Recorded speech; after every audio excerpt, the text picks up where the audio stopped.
Welcome to a video playthrough of a solitaire war game called Lanzerath Ridge, Battle of the Bulge.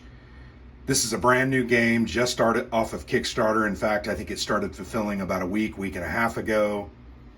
I received a copy. I've played it 3 times, and this will be my 4th attempt at the game.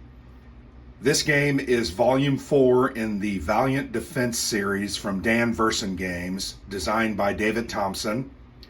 I believe, while I still am very partial to Pavlov's House, probably for the nostalgia of it being the first game in the series, a game that I really enjoyed, got into, have played probably 50 times, I think that Lanzerath Ridge, probably with more plays, will overtake, in my mind anyways, my affection and feeling about Pavlov's House. I really enjoy Lanzerath Ridge. I think it's very thematic. I think the mechanics designed and the changes to the mechanics in this game, particularly around how counters are recovered so that they can take additional actions.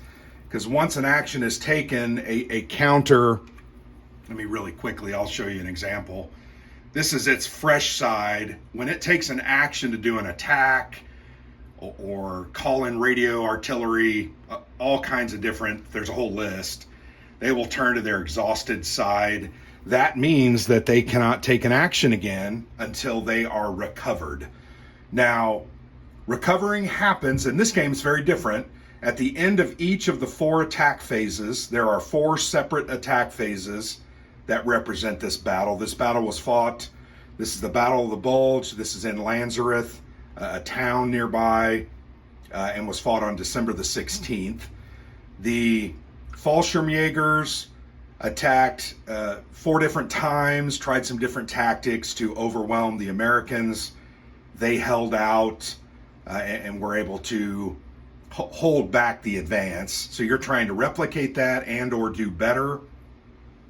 But at the end of each of those rounds, you're going to be able to refresh all of your counters that aren't killed, which is very good. You can free reload machine guns at that point. You will notice on the table, and I hope you can see this very well, there is a heavy machine gun here, an M1919. There is a heavy machine gun here, an M1918. And then you got your 50 caliber, your M2 that's kind of off the main battle line, and you're going to want to use that to plug holes and get it down to the front line as soon as possible. But those are going to refresh at the end of every attack round. Then you're going to refresh all the attackers. The attackers are represented by these small circular counters. You can see this is a rifleman. There's a combat value on that rifleman. The 1 is literally only for close combat. When they get up into these positions, they're immediately going to attack whatever counters are there, and they're going to roll a 6-sided die. That combat value means they'll roll 1. If you had a grenadier, for example, there are no grenadiers on the board, they're going to roll 3 dice. They're a little more powerful. Machine gunners are going to roll 2, and then leaders are going to roll 3. So they're going to basically do attacks against the defenders in those combat positions. If they hit them, they're going to disrupt them. If they've already got disrupted, they're going to kill them. So it can be very devastating, and you got to try to do everything you can to prevent that. So without further ado, I'm going to go ahead and start the game. I don't yet know, I'm going to be honest, don't know if I'm going to do the entire playthrough. It takes a good hour and a half, I think, to do all 4 of the attack rounds. I'm also very slow and methodical. I want to think about my moves. I want to try to maximize my moves. So therefore, I just don't know if I'm going to do, I don't know what I'm going to do yet. I might just do 1 attack deck, and this is a deck that you've got to get through. I didn't count the cards, but there's a certain amount of cards. You're going to draw 3 every turn, and then you're going to take your actions after they're done. There are 4 of those, and then the 3rd deck and the 4th deck get some objective cards that you've got to try to get more VP. Ultimately, your goal is to survive all 4 of those attack decks, survive and not be overrun. If you ever get overrun, even one single combat position, the game ends immediately in total defeat. You also can lose if your morale value, this is the morale track, starts at 5. When it gets down to 0, you also automatically lose. That's going to drop when you lose a counter. So when a counter is killed, you're going to move that morale down. If at the end of any single of the 4 attack rounds you have disrupted markers existing on troops, you're going to lose a morale for each of those. So you're going to want to try to pick those off as soon as you can.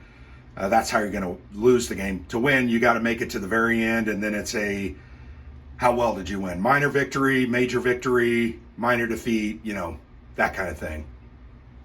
So without further ado, I'm going to go ahead and get started. We'll go through the actions. We'll talk about how they work. We'll roll some dice. And if I'm feeling good about it, we may do 2 or 3 of these decks. If it's going pretty well and I feel like spending an hour and a half shooting this video thinking you might watch it, I might end up finishing the game. So this assault deck, this represents your enemies, the Fallschirmjägers. I will put it here just kind of on the edge of the map. We're going to draw 3 cards. The way I like to do it is I draw my 3 cards, reveal one at a time. You have to reveal them one at a time. When they're done, I'm going to move them off the board because sometimes I forget, did I draw 2 or did I draw 3? So in order to stop that, I do wish they would put a space on these boards. Maybe they could have put a spot where, here's card number 1, here's card number 2, here's card number 3 for the round, just to help. I feel like that mnemonic device in Stilicho from Hollandspiel, they do that. So that might be a criticism that I would have for a minor tweak. All right, so let's go ahead and draw first card. I'll show you the card. This says, it's assault card, so I'm going to take a submachine gunner. I'm going to roll a 6-sider and place in any one of the combat positions numbered 1 through 6 that are brown. So combat position 1, 2, 3, 4, 5, and 6. This is the way the men start set up, so I have no choice but to start this way. In the later rounds, you can move your guys around. So let's go ahead and roll a 6-sider. I think you can see it. I rolled a 4. Let's take a submachine gunner, and we're going to put it here at the beginning of the 4 column. What that's going to do is it's going to push these other counters that are in these positions forward, and they're going to move up the line. So this rifleman moves to that position there, and I place the submachine gunner. In some of the previous games, you would have suppression tokens, and you could throw a couple of those away to roll dice and to try and prevent those guys from coming on the map. There's nothing like that in this game. Literally, it's a true kind of tower defense, and you just got to fight them off. You do have some little preventive measures. I'll show you this fence here, although they come off so easily. You do have this barbed wire fence. You also have booby traps. If a counter advances into that position, it stops short of the combat position and is going to be killed. There's no roll for that. It's only going to take out 1, so you better not have a stack of 3 or 4 counters here because then they're going to overrun you. So there you go. Rolled a 4. We put them in the 4 position. Now we're going to draw the second card. All right, the dreaded MG42s. This says place or activate A. So we're going to find A in the counter mix. Right here, I'll show you. And when these are first drawn, you simply place them out. A is right here. A with a hexagon is over here. So those are the only numbers that are the same. Then you have the brown A, B, and C. So it's going to be put out. Now when they're placed out, when they're in place, they don't get to attack. So that's out there now. If I can somehow attack it and kill it, the next time that MG42 card comes up that mentions A, it will fire at a random position and try to do some damage to my men. So that's also a good thing to try to take out. I'll show you how to do that a little bit. You'll see, though, they have a good defensive value of 7. So it's very hard to kill those. If you're going to take a shot with one of these bigger machine guns, that's going to be a really hard shot because you're going to cross this line, this dotted line that has a +1, and this line that has a +2. That's going to make their defensive value +2 or a 9. So their place, the next time that card comes up, we will follow this, we'll roll a 6-sider. On a 1 to 3, it'll attack position 1, a 4 to 6, position 2. Now those are going to change, but that's what that card will do the next time it's pulled up. Now I'm probably going to pull it right now. All right, so we pulled another assault card. We're going to put a rifleman. We're going to roll and place on 1 through 6. So let's go ahead and roll. I rolled another 4, and that kind of seems to be the way it always is. So 4 is here. Now here's where the barbed wire, I'm glad this is going to work out. So we're going to advance that counter because the front counter in the 4 position cannot advance. They're stopped by the barbed wire. The submachiner will advance up, machine gunner, and then you'll place that rifleman there. Now, that fence is going to break in one of 2 ways. If there's ever 3 riflemen here, they're going to kind of overwhelm the fence. Or at the end of a placement phase, there's a leader and a unit that is adjacent to that fence. It's going to break. So you want to try to pick off units. You don't want them up against that fence. You're going to have to protect yourself because that's getting ugly right there. Okay, we have survived the first turn. I'm going to take these cards. I'm going to put them to the side. Once again, I do that to remind myself, hey, Grant, you've already acted that. So now it is the defense phase. And in the defense phase, I'm going to show you one of these play aids, and I've got them sprawled out here off camera. There's a whole bunch of actions that you can do. Things like attack, close combat, adjust fire, which is using your machine guns. Very powerful, but you got to learn to use those properly. Assist, which is to help recover another counter by exhausting that counter. Command, which is to exhaust a commander unit, a unit that has a C and a star, and they're going to flip counters over so that they can act again, recover counters. You can do reposition, move a defender to any other combat position on the board. A defender can take 1 dismounted weapon with them. The problem with that one, and all of these actions here are going to exhaust your units. So reposition is a good thing to get a unit all the way across the board that you might absolutely need. But you got to remember, when he gets there, he's going to be exhausted and unable to act until you either use an assist with a guy marked with an A, I'll show you those, or you use a command action with a guy marked with a C. There's also a whole bunch of minor actions, and I'll show you those here. These do not exhaust your players or your counters, but they're minor actions. Things like deny, that's an objective later in the game. Dismount a weapon. Flip a weapon counter so that you can move it in the future. Emplace a weapon. Put a weapon from its dismounted to emplace side. Things like move. You can move to adjacent positions, and you'll see me do that a lot here in the first couple of rounds. Radio artillery, radio intelligence, they're of the same vein. You're going to use a guy that has an RI or an RA on their counter as their abilities. They have to get up into position 2 or 3 to call in radio assistance, which is going to give you an intelligence. That's a victory point at the end of the game. Kind of important if you want to actually get a good victory. This one is fun, but it takes a lot of actions. The artillery, radio artillery, you're actually, if you have 3 radio tokens and exhaust the guy that's there, you're going to take, you have to roll 6-siders, and you have to get a 5 or a 6 unless it's damaged, and then you're going to peel 3 cards off the top of the attack deck. That can be very valuable, but it's hard to do, and it's very intense to use a lot of actions. You're going to do other things: reload, recover, like I said, reveal, transfer ammo. Just move ammo back and forth from the different machine guns to help out. You'll notice the M1918, which is here kind of on the left flank of the map, it only has 6 ammo. The M2 in the middle, the 50 caliber, has a ton of ammo, and the M1919 has quite a bit of ammo as well. So you can move ammo back and forth. So that's kind of what those actions are. You are going to have 5 action discs.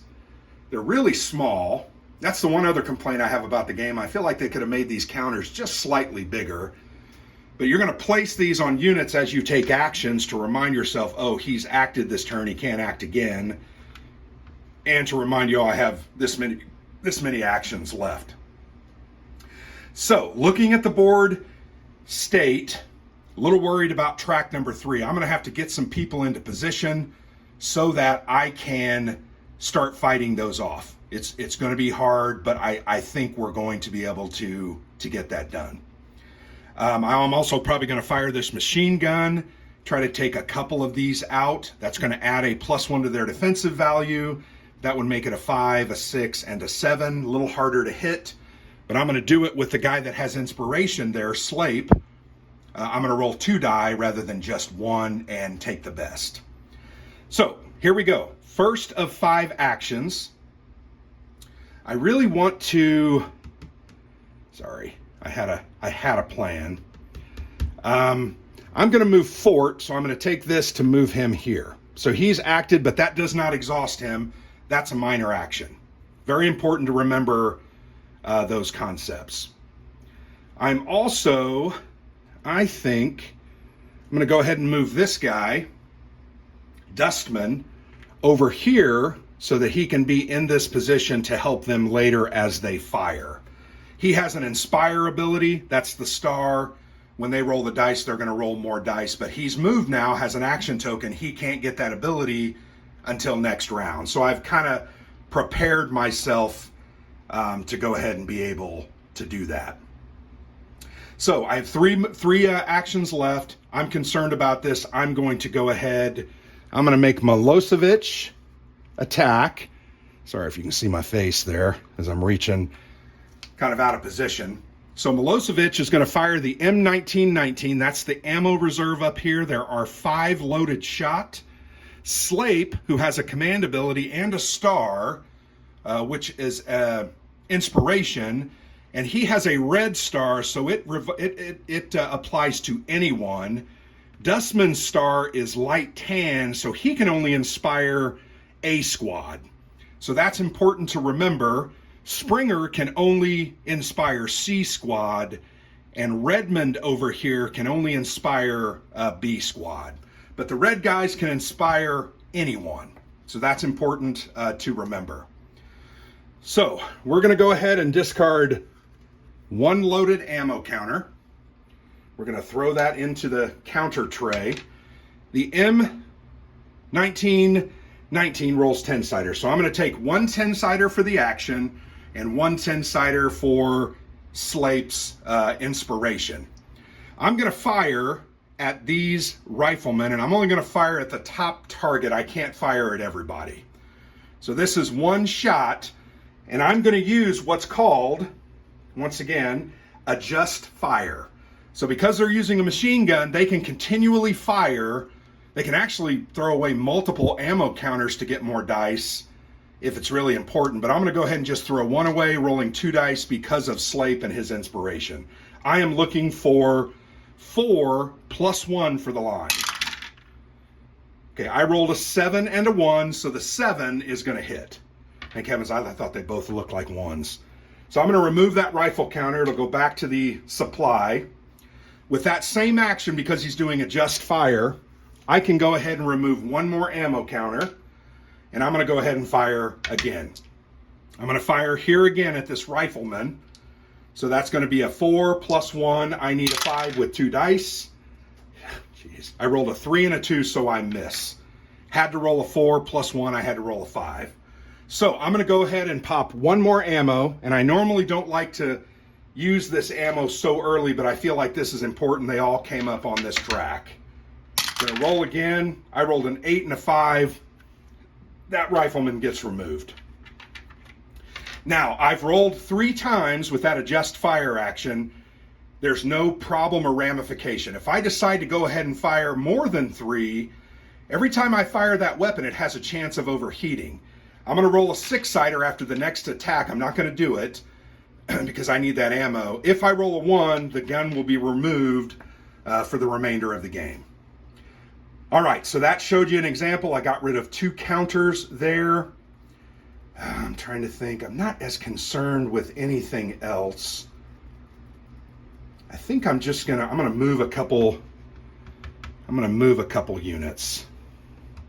So I move forward. I'm trying to get him up to the radio. Sorry, and this is what I mean. Sometimes I'm gonna struggle because I'm thinking about what I'm trying to do. I'm gonna go ahead and move Wibben into this position. He's got an assist, so he can help someone else recover. And I'm gonna move this guy, and you can see these dotted lines, so I can only remove into certain positions first. I'm gonna go ahead, I'm gonna locate here. No, I'm gonna locate here because I might move to the right. All right, so we're gonna go ahead and put, that didn't exhaust them, it just used up their action. So there you go. First round done, let's move on to the next assault phase. Card number 1, I'm gonna pull a leader and place it on the 6 space. Leader, you can see they have a 3 combat value. The 6 track is right here. I'm going to push that up. And I want to show you, I want to read to you the rule with the leaders, because I remember the first couple times I played it, I thought, what in the world? They're just getting rid of, they're getting rid of everything. But when a leader, sorry, where is that? Defender combat. Hey, you know what? I'm not going to be able to. Okay, well, I'm going to go ahead and just, well, here it is. I think I found it on my other fences. Right here. I'm going to show you this whole thing. When assault counters reach a fence, stop their advance. If a counter was already adjacent to a fence, place the advancing counter on top of the counter that was already present. You've already seen that. I did that. Discard the fence token and advance the counters if 3 counters were already adjacent to the fence or a leader was on the track. That's a little hard to read, sorry. Or a leader was on the track. So if a leader is on this track and they're adjacent to this fence token, I feel like that means that you have to remove it.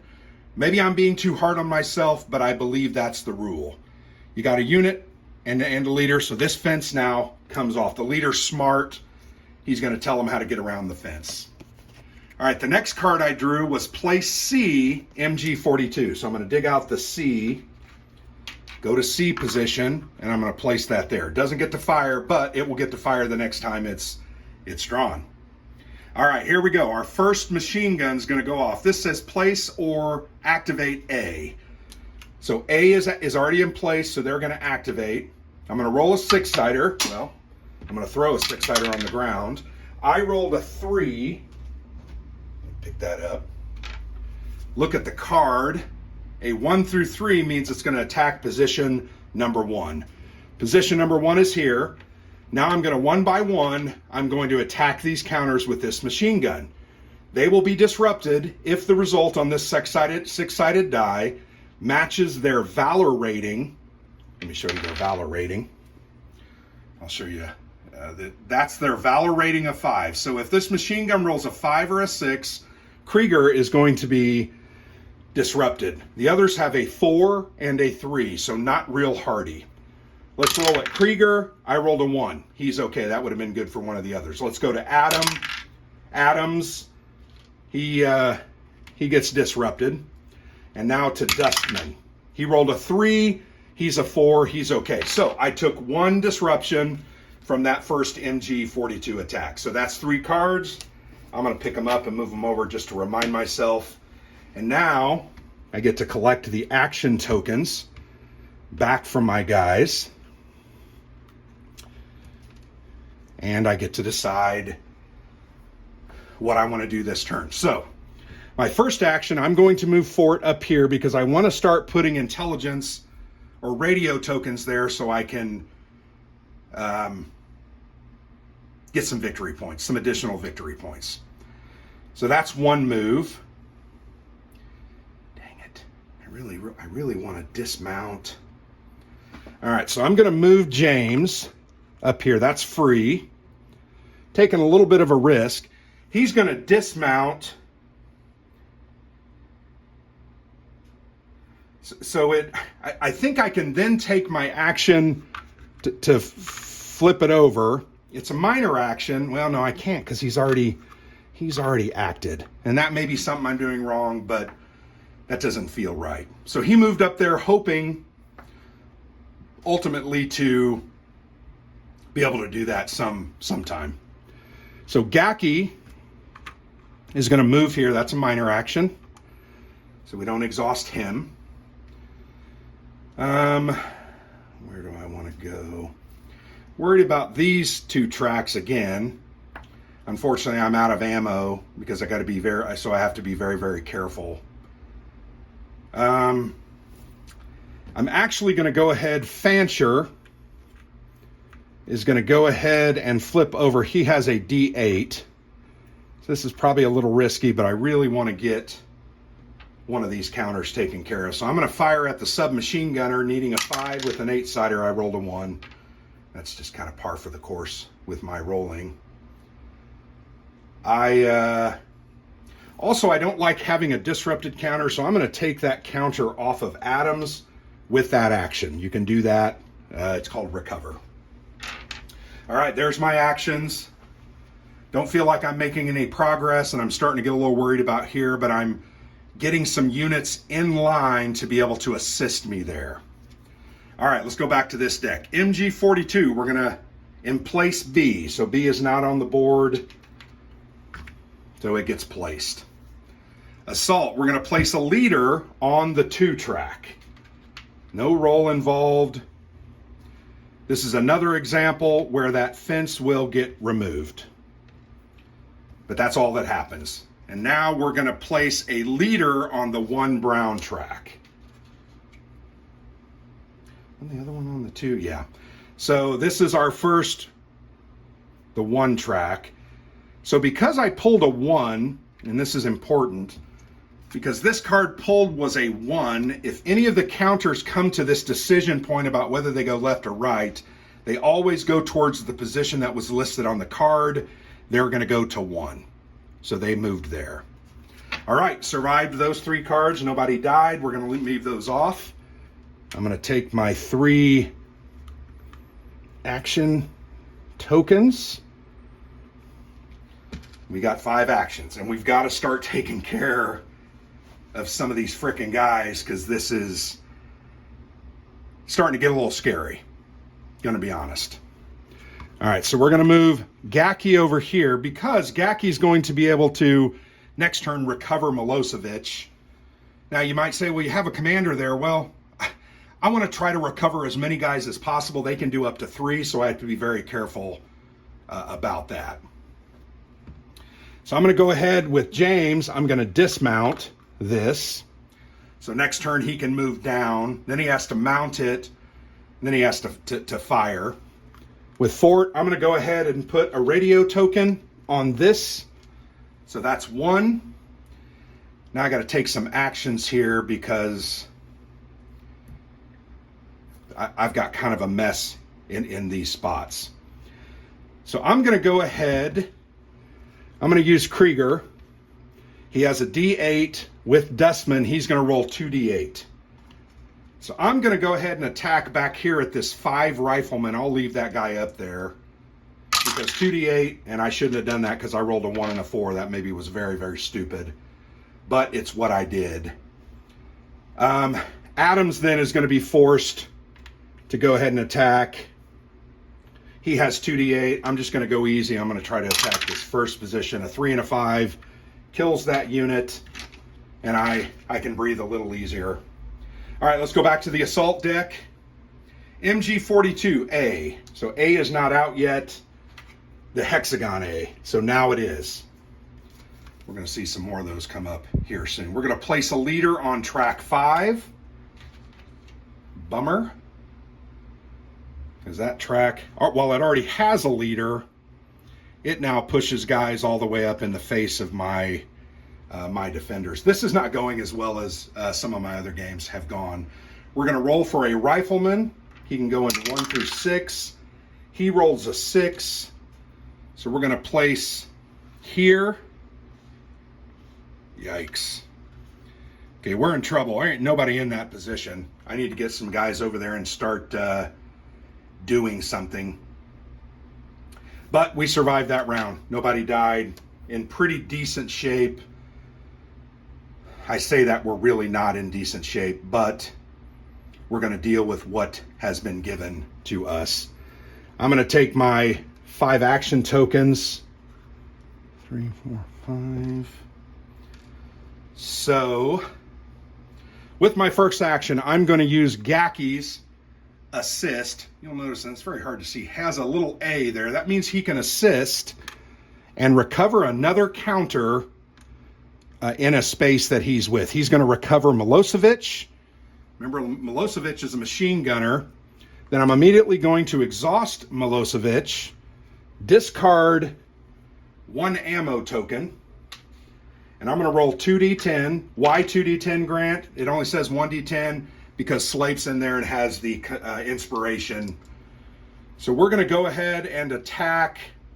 I'm going to attack this leader at number 4, same position. Just have to roll a 4 or higher. I rolled a 5 and a 7. He gets killed. I'm going to go ahead and discard 1 more ammo token to get another 2d10. And I'm going to go ahead and target, wait, I target this one, a 4. I'm going to target now this 5 leader. 3 and a 1. The dice are really failing me today. I've almost never missed when I'm rolling 2 dice. That's the way the cookie crumbles, right? I'm going to go ahead and with Fort, I'm going to throw another radio token. I'll show you what those are here in just a minute. I'm going to go ahead and move James into this position. Now he's got to set that dang gun up. But at least he's in there with the big M2 and can do some damage here in a minute. But with everything the way it is, this is not great. Well, I'm going to use this Bosch, who has a D8, and it's going to be 1d8, and I'm going to attack this rifleman here. Just get 1 die, rolled a 3, failed miserably. This may end quicker than you think. Go back to the assault deck. Place a leader at number 3. So this gets pushed up. This is 3. The leader goes there. Now that fence gets removed. Okay. Next card, MG42B. So this one, we're going to roll a 6-sider and see where it attacks. Rolled a 2. It's going to attack position 3, which is okay because I only have 1 guy there. I'm going to roll a die, and I rolled a 5, so he's disrupted. Great.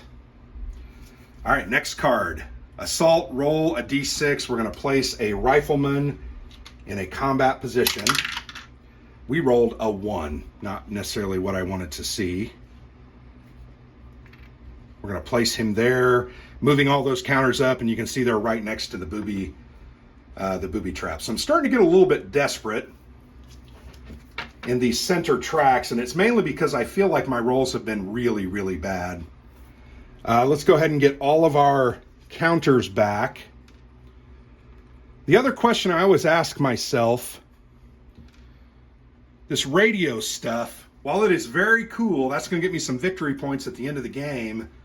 How many actions have I used on that guy? I moved him there once, took 2, that's 3 actions. I could have done something else. I don't know. That's a little bit hard, but I could have done something else.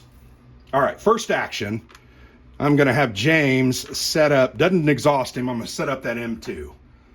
So we have that in a good position to start controlling this section of the battlefield, but unfortunately he can't fire it at this time. All right, well, I'm going to go ahead and activate McConnell, who has a D8. He's going to fire on this rifleman with a D8, just needing a 3. I got a 6, so that rifleman dies. There was much rejoicing. I'm also going to use Wibbin to unexhaust Bosch, who then is going to immediately exhaust, roll a D8, and attack this rifleman in the 4 position. Failed. That's fine. Fort, I'm going to put another radio token. So now I have 3 radio tokens. Next round, we're going to take a radio action, and I'll show you how that works. That's all 5 of my actions, ladies and gentlemen. Let's go ahead and get back to it. I did clean some things up. Feel like I'm in a good position. You'll notice I have not had to do much over here on the left flank. The first couple, this first round, the Fallschirmjäger really tried to attack in these areas. Later in the game, they start going for the flanks. MG42, we're going to activate A. So over here, roll a D6. I rolled a 4. We're going to go to combat position 2. They're going to be very disrupted. Queen, needing a... Oh, rolled a 2, but he's going to be disrupted. Great. And this guy is a 3. Okay, I rolled a 1, so he doesn't get disrupted. That's very nice. Let's pull the next card. We're going to put a leader on track number 4. Track number 4 is here, so they're going to push this way. And one of the good fail-safes I have is I still have all my booby traps. And I think getting through the first round or even 2 without using those booby traps is pretty important. So I feel like that's going fairly well for us at this point. We're going to do another rifleman. Roll a D6. He's going to go to number 6. And that's okay because we cleared some things out here. So we just move those up. There's a space. That track is now full. We're back to my action phase. So we're going to take these back. 3, 4. All right, so we probably need to get rid of some of those disruption markers this turn. But we'll see how it goes. Okay, here's what we're going to do. Because of the way these commands work together, I'm going to go ahead and exhaust James as a machine gunner to use this big bad M2. He's going to throw 1 loaded ammo away. He can be expired by Balk, or inspired by Balk, because he's in the same combat position. So we're going to roll 2d12, 1d12 for the 1 ammo I threw away, 1d12 for Balk's inspiration. I'm going to fire. I'm going to fire at this submachine gunner because I just don't want him to get any closer. I rolled a 9 and a 9, so that kills him. It's just a 3, so that gets removed. Very, very powerful. So the same action, adjusting fire. I'm going to go ahead and discard another token. Rolling another 2d6. I'm actually going to go for this B machine gun. So I need to roll a 7 or higher. And I rolled an 11 and a 10, so that gets destroyed, put back in the counter tray. And now when it comes up the next time, it's not going to fire, it's going to have to be in place. So that was good. Let's see what else I want to do. I really got to maximize. I feel like I gotta shoot one of these. Man, that stinks. Okay, so I'm going to go ahead and I'm going to pop 1 more ammo. I'm not going to do more than 3. I feel like I've used too much of that already. And I'm going to actually go ahead. I'm going to shoot this guy who has a 3, but I crossed this line, so I need a 4 or higher. Oh my gosh. Okay, I got it. Woo! So I removed that rifleman. Nice. 1 action. Just got rid of 3 counters, 2 guys on the tracks, and the machine gun. Let's go ahead and see what I'm going to do now. All right, so I'm going to do my first command action. I'm going to show you how this works. So Slape, once again, Slape has a C. You'll see he's also a machine gunner, so if things get desperate, he also has really good Valiant factor, or Valor rating. So he has a red stripe and an inspire ability, and he has a command. So he can recover any units of any of the different squads. So I'm going to exhaust him. And he's exhausted for the rest of this round. He can never be unexhausted by an assist action or another commander trying to recover him. That's not the way it works. Those don't work against the commanders. So he can unexhaust guys in his position and adjacent positions. He can exhaust or recover up to 3. So he's going to go ahead and recover Anderson. He's going to recover Milosevic, and he's going to recover Gaki. All right, so now I have them. Now, James can't take another action because he just acted. But I have them there so that they can fire. And I'm not sure that I want to fire a lot of additional ammunition. In fact, I have no more loaded M1919 ammunition. But I definitely need to take out some of these guys. So I have 3 actions left. I'm going to go ahead and do Milosevic. I'm not going to do he's going to do his D8. And he doesn't get the command ability because he's exhausted. He's going to fire at this number 3 rifleman with the D8. He rolled a 4, so that was a good action. Sometimes you got to make those tough choices. Sometimes you got to make choices to conserve ammunition. I think that's ultimately what I did.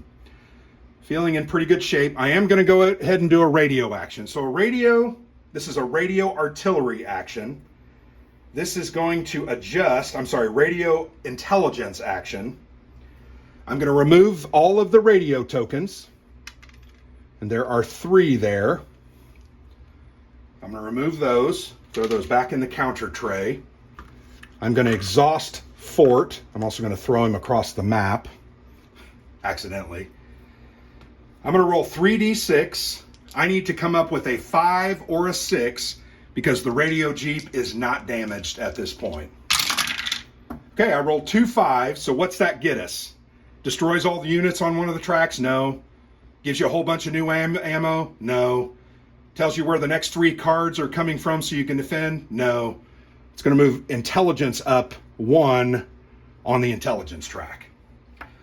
So it's one of those things that I'm doing that for the long game.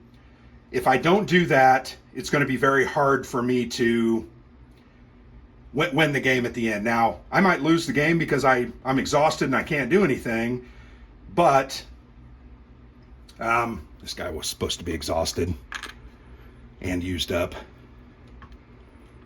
Sorry, nope, that's not true. I almost screwed myself out of an action. Slape recovered those guys, so I'm good there. All right, I have 1 more action left. I really would like to get one of these guys gone, or I'd love to get rid of a couple of those machine guns. Or I'd love to get rid of some of these disrupted markers. That's what I'm going to do. I'm going to take that guy's disrupted marker off just because that scares me. And that's going to reduce morale if it's there at the end of the round. All right, back to the assault phase, taking all the 5 actions. We're going to roll. This is a grenadier. We're going to roll in place on a track. So we're going to roll a 1 to a 6. It goes on the 5. That's this one. Dang it. Just cleaned it off, and man, it coming back. All right, we're going to roll a submachine gunner and place them. We're going to go on the 3 track, which all of them are pretty much full up, going to be honest. So not sure any of these rolls are going to be what I really want. We're going to do a grenadier again. Let's see where we go. Well, a 3 is not where we wanted to go. So this rifleman's going to advance into the booby trap. The booby trap goes off, and that rifleman is removed automatically. No roll, nothing. The leader moves up, this moves up, and we place that grenadier there. All right, that was the 3rd card, so not bad. We have just 3 more cards for the first attack round, so that's a good thing. We're going to go ahead and pull. You might get sick of me saying that. That's a good thing. I end up saying a lot of those canned statements, and I apologize in advance. So looking around the board, it's a little bit rough right now. I'm probably going to try to fire that M2 and clean these off a little bit because that's a little scary. So that's what I'm going to do. I'm going to flip over James, put an action. He's going to encourage him with an Inspire. Get rid of an ammo token. He's going to roll 2d12. And we're going to roll here at that leader. Needing a 3. Oh, that jumped out of the thing. Got him. All right, so I could do that. I'm going to do it again. Discard that. This time, though, I'm going to fire at this machine gun in position C. So I need an 8. That's actually probably not a good call. I'm not going to do that. I'm going to change my mind. I'm going to go ahead and fire on that leader. Needing a 3. Got it. I would have got it. I rolled a 12. And I'm going to do that one more time. This is my third and final ammo on that gun.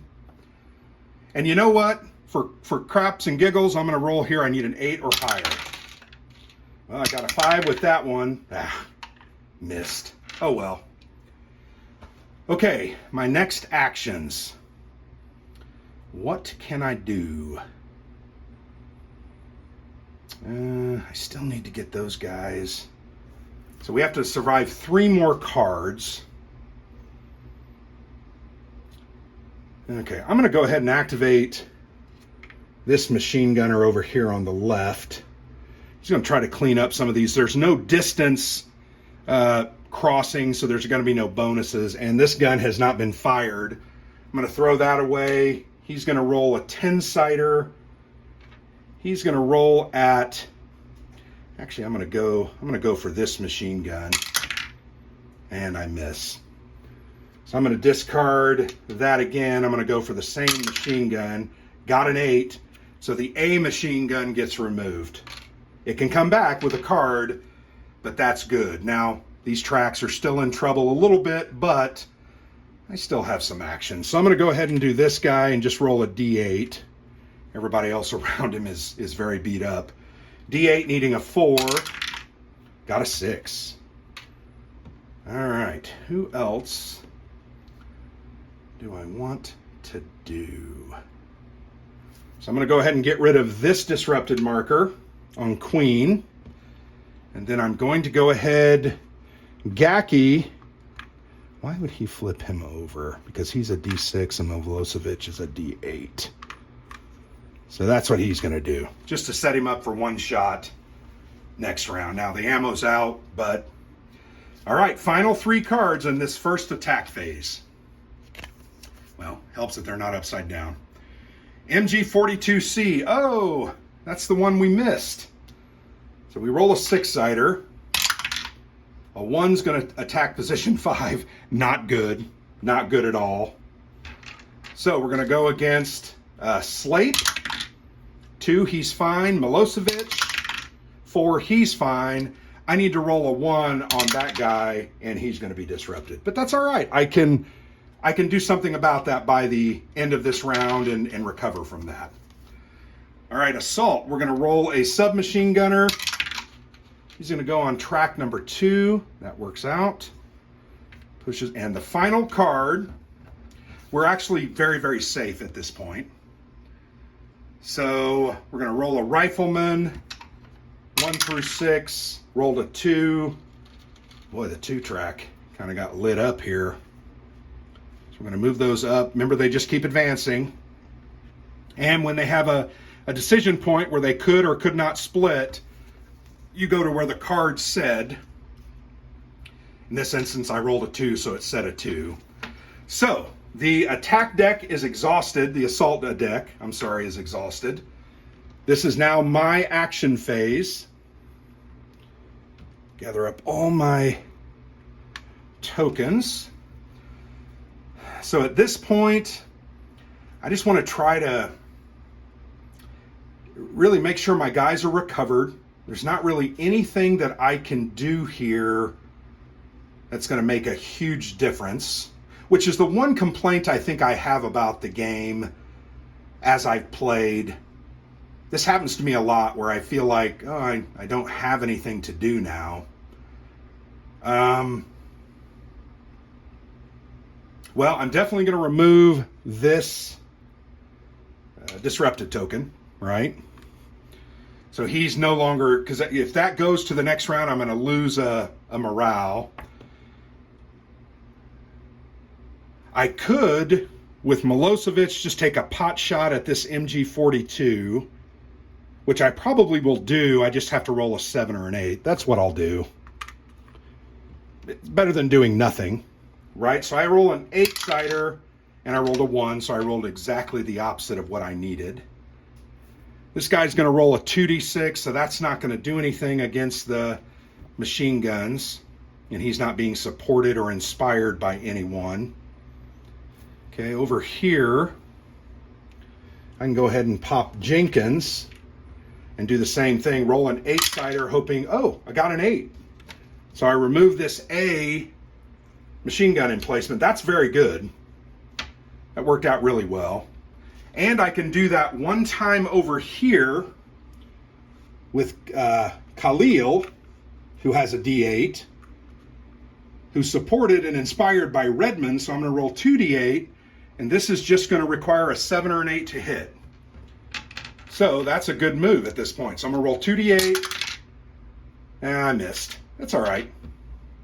It was a valiant effort. And then with that, I think all I'm going to do is I'm going to flip then over Redmond, roll an 8-sider, and try to take out that machine gun. If you can keep those machine guns off the board, my goodness, makes such a huge difference. I rolled a 1, so I missed. All right. So there you have it. End of round 1.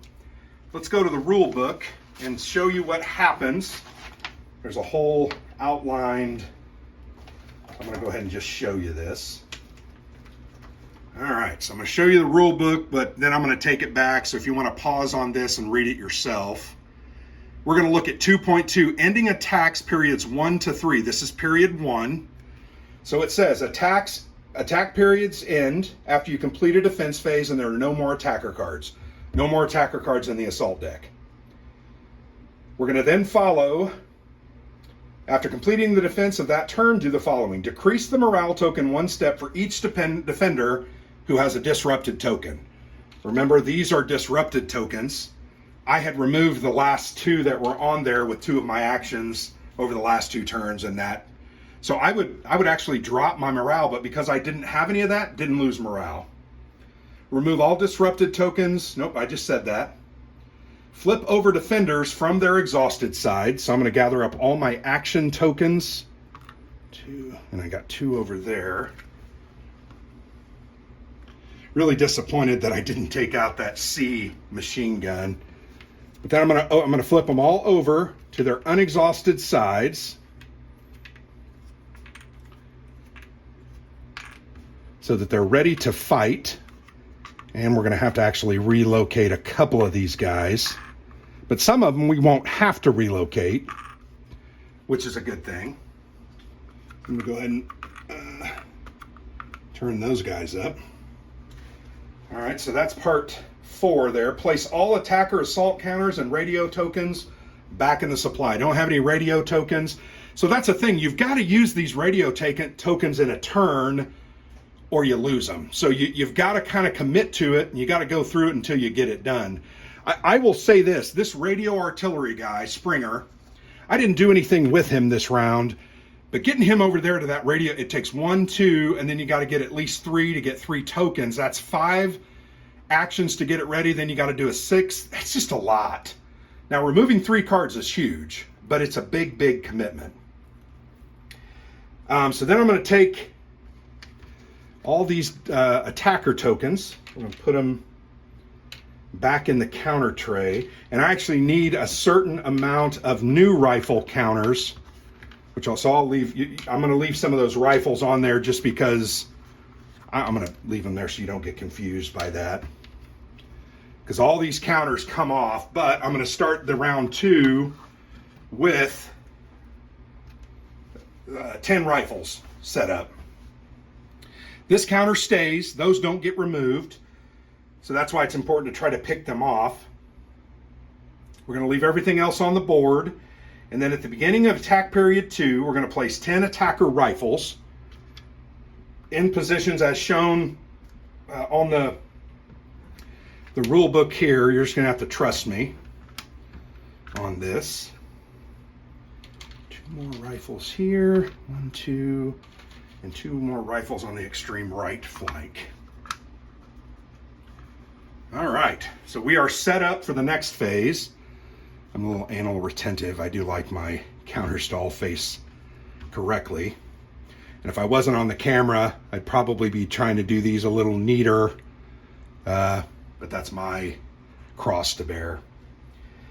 If fence tokens were removed, we now put them back. So I'm going to put those fence tokens. So what happens is the attack, there's a lull in the attack, and the player can go out and set those back up. Move ammunition tokens from the supply to the loaded portion of each of these machine guns.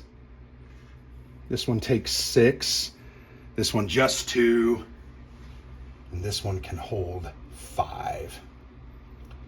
Now you'll notice I didn't take any actions during the game to reload those weapons. Once again, I try to conserve this ammo. I really used more than I should have, but that's just the decision that I ended up making. I choose whether to flip each weapon counter to its emplaced or dismounted. I think I'm going to leave them in position at this moment. Place Balk, Springer, and Fort in the log cabin. So Springer, Fort, and Balk, they always start round 2 through 4 there in the log cabin. That's the command headquarters, and they kind of start there discussing what's happening. I may now redistribute all other defenders in the combat positions. However, no one can start in position 2, 3, or purple 1. So I can't start dudes in there. And no combat position can ever have more than 4 defenders. So there you go. I'm going to look at my guys and I'm going to decide, and I'm going to tell you why I'm deciding what I'm going to do. I'm going to go ahead. I'm going to move this A here so that I can reflip up these guys. I think that's a good. I think having one guy there just to help out is good. Slape's going to stay there. Those guys are going to stay. I'm going to take Redmond and Khalil and move them down here. The reason I'm doing that, this position can only shoot at this spot. Because of the heavy woods, I can't shoot at the guys that are progressing up through the woods in these blue spots. I can only, so they're wasted there until guys get up here. So I'm going to free move them down here so that they can take shots at these blue guys. Now, they won't be able to shoot at that position if it ever gets full, which is a little bit of a problem, but you have to deal with it. But then they can shoot at these spaces. So I think that's a good move. Everyone else, I think, is in good position for right now. These attacks are going to start to come a little bit more from the flanks, but they're still going to be really focused here. There's also going to be mortars introduced, and it will get nastier. So I think we're in very good shape. So this is attack period 1, and that video took 58 minutes. So I think I'm going to stop here, but I am going to continue. I'm going to do another video. So thanks for watching. I've been Grant for the Player's Aid.